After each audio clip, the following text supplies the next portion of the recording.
আসসালামু আলাইকুম, সবাই কেমন আছেন? অনেক দিন পর আবার আরেকটি নতুন শর্ট ভিডিও নিয়ে হাজির হলাম আপনাদের মধ্যে। আজকে খুব খুশি খুশি লাগছে। এই যে আমার ছোট্ট পরীটা একটু একটু করে লিখতে এবং পড়তে শিখছে। দেখেই খুব অবাক লাগছে। সেই দিনে সেই ছোট্ট মানুষটি কিভাবে এখন একটি পেন্সিল হাতে নিয়ে খাতার মধ্যে সে লেখালেখি করছে, লিখছে।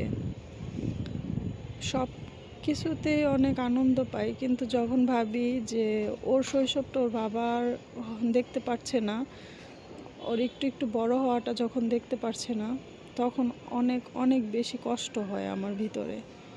কারণ এই ওর বাবার খুব আদর এবং শখের, আর শখ আর আদরের মানুষটাকে বড় হতে না দেখতে পারাটা যে কতটা কষ্টদায়ক, এটা একটা প্রবাসী বাবাই খুব ভালোভাবে জানে।